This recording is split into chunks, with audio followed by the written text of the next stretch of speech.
हेल' खुलुमबाय आसा खालामबाय नोंथांमोनहा बयबो मोजाङैनो दं होननानै दिनै आं नोंथांमोननि थाखाय मोनसे गोजोनथाव खौरां लानानै फैबावदों बेनो जाहैबाय एयार बड'लेण्ड गसाइगाव बेयो मोनसे ट्रेनिं इनस्टिट्यूट बे इनस्टिट्यूटआ 2 monthsनि थाखाय हटेल मैनेजमेंट कोर्स लानानै फैदों बे कोर्सखौ only for under privileged female स्टुडेन्टनि थाखाय नोंथांमोनहा जेब्ला बे 2 monthsनि हटेल मैनेजमेंट कोर्सखौ लागोन अब्ला नोंथांमोनहा थाइसेबो फैसा होनांनाय नङा आरो बे 2 monthsनि हटेल मैनेजमेंट कोर्सआवहाय नोंथांमोनखौ फोरोंगोन F&B आरो रूम सार्विस नोंथांमोनहा जेब्ला बे 2 months कोर्सखौ फोजोबगोन आरो जेब्ला प्लेसमेन्ट जागोन एबा साख्रि मावगोन अब्लासो नोंथांमोनहा बे 2 months फरायनायाव बेसेबांखि खरसा जादोंमोन बेखौ नोंथांमोननि सालारिनिफ्राय मान्थलि एफा फैसाखौ दाननाय जागोन जेब्ला जबाव जइन जागोन अब्लासो स्टुडेन्ट आरो हटेल एबा कम्पानिजों मोनसे एग्रीमेन्ट साइन लानाय जागोन मान्थलि स्टुडेन्टआहाय 500 होगोन ना 1000 होगोन ना 1500 होगोन बे माने स्टुडेन्टनि गोसो बायदि आरो बियो माने बे जेसेबांखि फरायनायाव खरसा जादोंमोन बेखौ 1 yearआवनो फोजोबो ना 1.5 year ना 2 yearsआवनो फोजोबो बे माने मोनसे एग्रीमेन्ट लानाय जागोन आरो नोंथांमोनहा जेब्ला बे कर्सखौ लागोन थाइसेबो होग्रोनांनाय नङा जेब्ला जब मोनगोन जब मोननायनि उनावसो मान्थलि एफा डिडाक्ट खालामनाय जागोन आरो नोंथांमोनहा मिन्थिनानै लाखा F&B आरो रूम सार्विस बे मोननैखौल' बे कर्सआव फोरोंनाय जागोन आरो कर्सनि ड्यूरेशना जाहैबाय 2 months आरो मिनिमाम क्वालिफिकेशनानो जाहैबाय 10 पास जाथारनांगोन बे कर्सआव जइन जानोबा नोंथांमोना साननाङा दि बे एयार बड'लेण्डआ फेक इनस्टिट्यूट एबा स्केम खालामगोन बेफोरबायदि नङा बिथांमोनहा माने प्रपार रेजिस्ट्रेशन खालामखानाय आरो more than 1 year जाबाय बिथांमोनाव गभर्नमेन्ट अफ इन्डियाजों ministry of micro' small and medium enterprise बेजों रेजिस्टार खालामनाय दङ UDYAM रेजिस्ट्रेशन सार्टिफिकेट बेबो दङ आङो गासिबो नोंथांमोननो देखायजोबखाबाय स्क्रिनाव आरो बिनिफ्राय GST रेजिस्ट्रेशन दङ पेन कार्ड दङ गासिबो दंखायो आरो बिनिफ्राय सार्टिफिकेट अफ रेकगनाइजेशन बेबो दंखायो नोंथांमोनहा माबाफोर डाउट दंबा माबाफोर क्वेरिज खालामनोबा नोंथांमोनहा बे कन्टेक्ट नाम्बार इमेल ID नङाबा बे वेबसाइटआव नोंथांमोनहा कन्टेक्ट खालामनो हागोन रेगुलार डिग्रियावलाय मा कर्स दङ बेवहाय रेगुलार डिग्रिया जोंना BA BSc BBA BCA BCom दङ आरो बे जाहैबाय माबा आन्डार ग्रेजुवेट डिग्रि जाहैबाय मास्टार्सआवलाय मा कर्स दङ मास्टार्सआवहाय जोंना MA MSc MBA MCom दङ आरो बे गासिबो बेचलर आरो मास्टार्सनि कर्सफोरा बियो आइजेक इउनिभार्सिटिनि आन्डारावहाय एफिलिएटेड बे UGC रेकगनाइज ओमफ्रायहाय बेवहाय जोंना मोनबा इउनिभार्सिटि दं जेरै CB Raman university Rabindranath Tagore university scope global university बेफोरबायदिनो आरो जोंना बे एयार बड'लेण्ड ट्रेनिं एकाडेमियावहाय मोननै डिप्ल'मा कर्स दं जेरै डिप्ल'मा इन एभिएशन आरो डिप्ल'मा इन हटेल मेनेजमेन्ट एभिएशन सेक्टरावहाय जोंना ग्राउन्ड स्टाफ बा एयारपर्ट स्टाफ आरो केबिन क्रिउ बेफोर मोनथामनि गेजेराव मोनसेखौ चुज खालामनो हागोन आरो सायख'नो हागोन ओमफ्राय बिनि अनगायै हटेल मेनेजमेन्टआवनो जोंना F&B service housekeeping front department human resource बेफोर दङ आरो जोंना बे डिप्ल'मा कर्सआ 6 monthनि थाखाय गासिबो ओमफ्राय एभिएशनावहाय जोंना एडमिशन फिसआ गासिबनाबो एखे 5000 आरो ओमफ्राय बे मान्थलि फिसआ जोंना बेलेग जेरैहाय एयारपर्ट स्टाफना मान्थलि फिसआ 2000 ओमफ्राय ग्राउन्ड स्टाफना 2500 ओमफ्राय केबिन क्रिउना 3000 ओमफ्राय केबिन क्रिउआवहाय मिनिमाम एजआ 18 to 26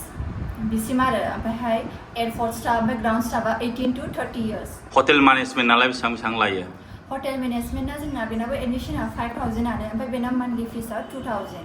ओमफ्राय बिनिफ्राय बिनि मिनिमाम एजआ 18 ओमफ्राय मेक्सिमाम 30 years ओमफ्राय बिनि क्वालिफिकेशना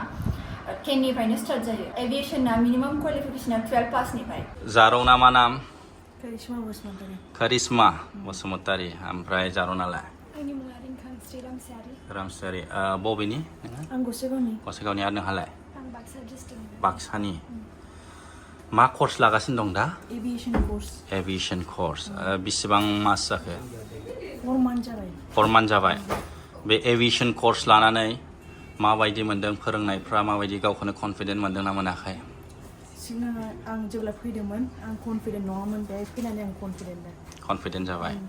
ओमफ्राय नोंलाय आंबो एभिएशन कर्सखौ लागासिनो आंबो 4 months जाबाय मा सोलोंनो मोनखो बे कर्सआवहाय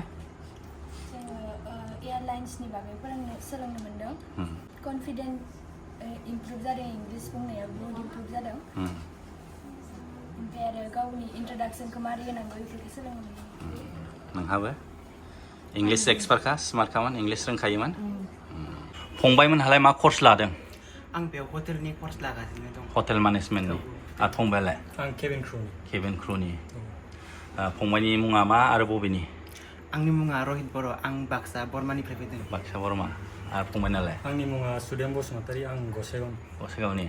फंबायाथ' बाक्सानि मारैहाय मिन्थिनानै बाहाय एडमिसन लाफैया आं बेवहाय हायार सेकेन्डारि पास जाखांनायनि उननिफ्रायनो गोबां इउटुबाव इन्सटाग्रामाव रिसार्च खालामबाय थादोंमोन ओमफ्राय बेखौ मोननानै बेयाव फैनाय जाबाय माबायदि सोलोंनायफ्रा जोबोद मोजां बेनि सार मेम मोनाबो एसे फ्रेन्डलियै फोरोङो आरो जोंखौ ओमफ्राय फंबायहालाय माबायदि मोनदों मोजां टिचार्सफोरा एसे सापर्टिभ ना केबिन क्रु जानो गोसो दं फंबाया औ आसा दं best of luck thank you Namaskar. My name is Manman Singha Chaudhary. I have been with the aviation industry from almost 17 years. I started with Jet as a PA. Then I moved on to Jet Airlines. And since last 2.5 years, I've been into Bodoland Training Academy. So I'm training students in this institute for cabin crew, ground staff, as well as for hotels. So in last 2.5 years of this journey, we could able to train around 227 students who have now been part of the industry in aviation as well as in hotel. So I would like to encourage students to join this industry because you might be surprised to know that in India we have around 35 international airlines where the Indian can join. And in India we have around 11 airlines, domestic airlines, as well as 15 ground handling companies. So this is the right time. The aviation industry is booming. In India we have around 1.5 lakhs of good brands of hotel. So there is a lot of scope apart from servers and basic roles like front office. Students can also focus in management roles like human resource, administration, in accounts and finance and many other departments. So there is a lot of scope. So I would also encourage students of BTR to join service industry. Thank you. सर अब तक कितना students pass out हो चुका है आपका ये institute से हमारे institute से करीबन 227 स्टूडेंट अपना ग्रेजुएशन करके एयरपोर्ट्स में होटल्स में जॉब कर रहे हैं हमारा इंस्टीट्यूट एफिलिएटेड है आइजेक ग्रुप ऑफ यूनिवर्सिटीज़ के साथ जिनके अंदर और 5 यूनिवर्सिटीज़ आते हैं यहाँ पे 6 मंथ के कोर्स के बाद वो लोग यहाँ से हमारे पास से सर्टिफिकेट इशू होता है यूनिवर्सिटी से जो हम स्टूडेंट्स को प्रोवाइड करते हैं फॉर प्लेसमेंट्स हम लोग का कोलैबोरेशन है airport company BWFS, air India SATS, केयर ई और इसके साथ साथ अलायंस इन सब के साथ हम लोग कोलैबोरेटेड है साथ में होटल्स की बात करें तो हम Radisson blue, Vivian Taj, Hilton और रेजेंटा बाय रॉयल ऑर्किड, लॉर्ड्स इन सारे ग्रुप्स के साथ हम कंटिन्यूस काम कर रहे हैं पिछले 2 सालों से 2 सालों से हमने 220 बच्चों का ज़िंदगी को सुधारा है और अभी भी हम काम कर रहे हैं right now we have students from Manipur Jharkhand West Bengal Baksa Udalguri Chirang from different places students are coming जायफ्रा 6 monthsनि हटेल मेनेजमेंट कर्सखौ लागोन बिनि फिसानो जाहैबाय 17,000 फर 6 months बेनिफ्राय केबिन क्रुनि थाखाय